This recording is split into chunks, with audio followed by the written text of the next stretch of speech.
What's up, guys? How are you? Happy Thursday. Welcome into another episode of the Daily Juice Podcast with me, Matt Perrault, at Sports Talk Matt, to follow me across all socials.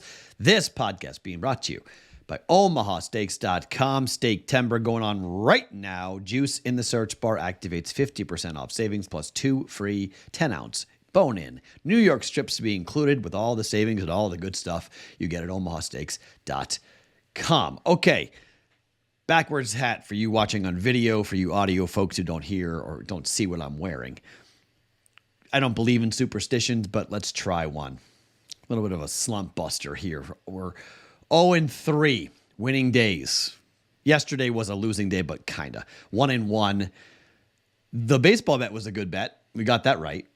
2-0 win for the Marlins, but then basketball was bad. Should have laid it with the Aces. Our friend Matt R. on the Discord channel said, Matt, lay the points. And I was like, man, I just don't trust this team. I don't trust the Aces.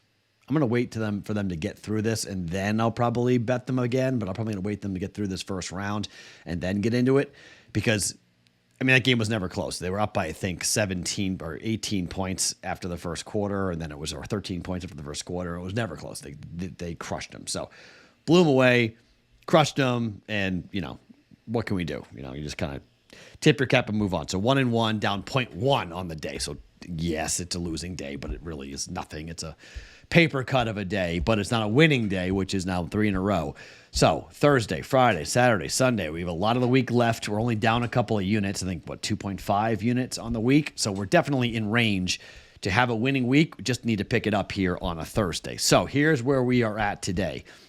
We've got a early morning baseball bet on the West Coast. So for you West Coast people, if you want to bet this, get in early.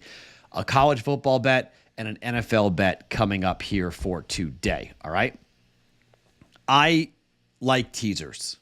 And so if you don't like teasers and you don't like, if you're going to throw negative EV at me, if you're going to tell me it's dumb and bad bets, I don't care. Do whatever you want with this. I'll tell you, I'll break down the Vikings game here in a second, but especially on Thursday nights, I love playing with the numbers, in particular same game teasers. I very much love doing that. So I'm going to do that again here today. But the baseball bet is an early play, all right?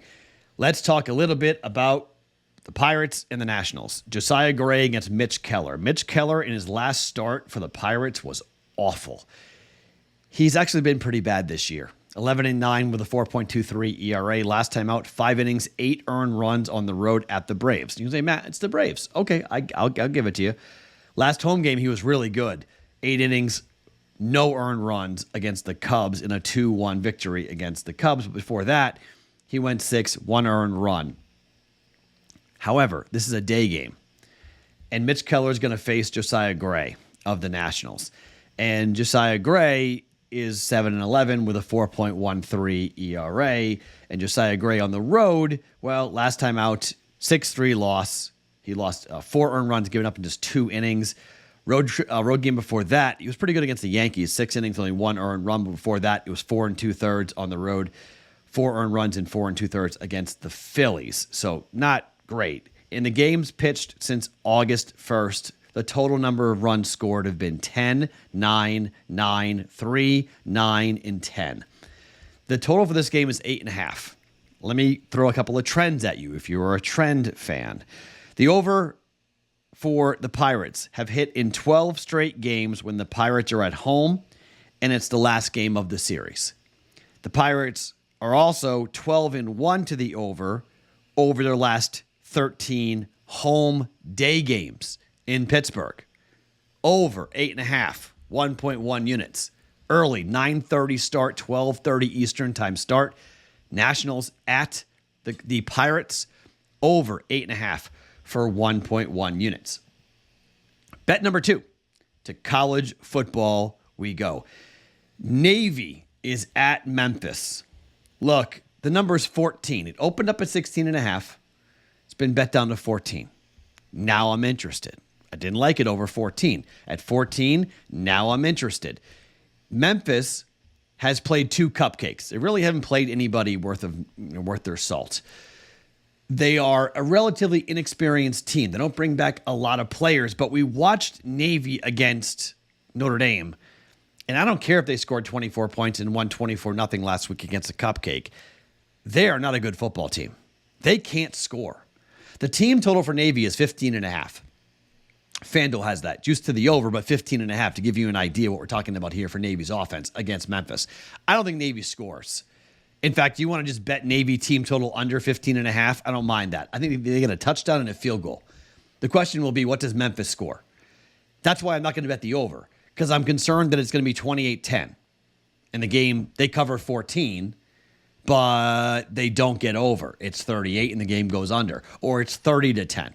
Game they cover, game doesn't go over. Total for this game is a little high, 46.5. I lean towards the under for the game. I lean towards team total under for Navy, but I think the better bet is just to take Memphis minus 14. And I think Memphis will score a lot. I don't think Navy will score much. And I think you're going to see Navy unleash a lot of their stuff, that this is their first, like, quote unquote, real game, if you want to call it that. And I think we have an opportunity here to watch Navy, or watch Memphis rather, put up some points and score. I don't like Navy's defense. I really don't like their offense. But with the running clock the way that it is in college football, these are games that you would 100% go, Matt, it's a running clock. Like, this game, there may not be enough possessions for this game to go over. And that's very, very possible. But there should be enough for Navy and Memphis here as conference opponents. There should be enough time for Memphis to win this game. Maybe it's 21-3. Who knows? And they get a W out of this. But I think the running attack for Memphis will be good enough. Their passing attack, I think, will be very good. They beat Bethune-Cookman 56-14. They beat Arkansas State 37-3. They are home here against Navy for their conference opener. Again, Navy lost 42-3 to Notre Dame on the road in Ireland. The game was never close. I don't think Navy's very good offensively. I think this is a big transition year for the midshipmen. Memphis, minus 14, 1.1 units at home here on ESPN. This game will be broadcasted 7:30 start time for this game here for the opener, the conference opener for both squads. I like Memphis laying 14 at 1.1 units. And finally, let's talk about Thursday night football. Okay, injuries. Kenneth Gainwell, out. Fletcher Cox, questionable. James Bradbury, out. Reed Blankenship, out. All four of those players, or three of the four of those players, Fletcher Cox might play for the Eagles, but they've got real issues. Defensively, that's a safety, cornerback, defensive tackle, and a running back who are all either questionable or out for this game.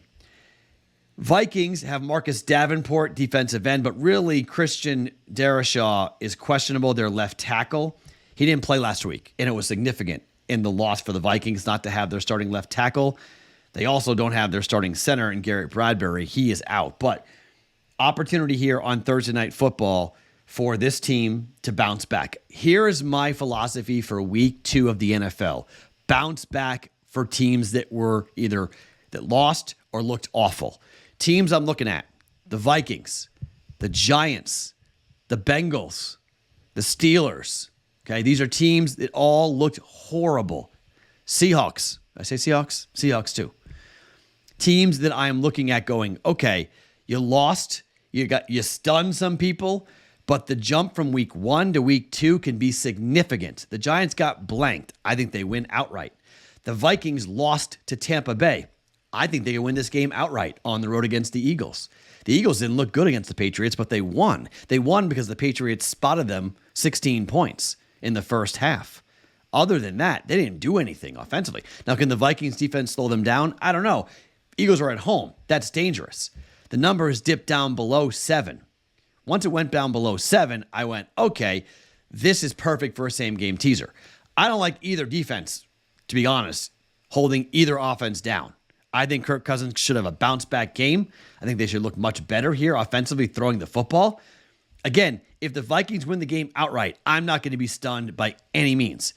But the Vikings have been losing one-score games, or they're expected to lose a bunch of one-score games because they were unbelievable last year in one-score games. I don't need them to keep it within one score if I tease this. If I go from 6.5, 6-point teaser, tease it up to 12.5. Vikings plus 12.5. I'm going to take the total in this game, which is 49, and I'm going to pull it down to 43, and I'm going to go over. Vikings plus 12.5, over 43 for this same game, minus 120 teaser. Shop around, okay? Find books that will give you minus 120 on teasers. Not every book's going to do that, okay? You got to shop around and find what book's available in your area that'll give you minus 120 on teasers. I don't want minus 140. You can lay 130, but I don't like it at all. It should be minus 120, okay? That's what teasers should be, minus 120. Most books in your area or a book in your area should have it as a minus 120 teaser. I think the Vikings could either win the game outright or keep it close within one score and lose by 7. I think the number's right. So I'm going to play with it here. You can say, Matt, why don't you pull it down and take the Eagles? Here's the thing. I'm not so sure the Eagles win the game. Like I said, this is bounce back week 2. Vikings have heard it over and over again about, oh my gosh, you lost to the Baker Mayfield. You lost to the Buccaneers. How in the world? That's pathetic. Blah, blah, blah, right? Bounce back week 2. Teams that got embarrassed in week 1 are stewing, and they aren't tired yet. Yes, playing Sunday to Thursday is dangerous. Yes, on the road, Sunday to Thursday is dangerous. I understand all of that, okay? I think the Vikings keep this game close. I think we see scoring for both teams. I'm going to same game tease this. Vikings, 6.5 up to plus 12.5. And I'm going to take the total down from 49 down to 43, and I'm betting over on Thursday night. You also can flip it around and go up if you want and take the under if you want. If you want to do that, that's fine. I just think we're going to see offense, given the injuries we've got defensively. I don't think either defense roars and really stops either from scoring. I really don't think that's going to be the case. I think both teams are going to score. I think the Vikings score. I think the Eagles score. I think it's a 7 to 10 point margin. Plus 12.5. I like it. Vikings plus 12.5. Teased up to 12.5. Total down to 43. We're taking over for minus 120 at 1.2 units. I don't like betting prop bets on Thursdays. Games get wonky. Don't like betting props, especially when I have other things to bet. Not going to bet it. Okay? Over 8.5, 1.1 units. Nationals and the Pirates. That's a 12:30 Eastern time start. Navy against Memphis, laying the 14 for Memphis here on Thursday night. 1.1 units down. That game kicks at 7:30 Eastern time. Same game teaser, plus 12.5 Vikings, over 43 at 1.2 units. That game kicks at 8:15 Eastern time. 3 bets, staggered. Let's have some fun here on a Thursday. Need a winning day. Let's go have a winning day, hopefully. Take ourselves into the weekend with a chance to have a winning week. My name is Matt Perrault. You guys can follow me on all socials at Sports Talk Matt each and every morning. The Daily Juice Podcast, always being brought to you by OmahaSteaks.com.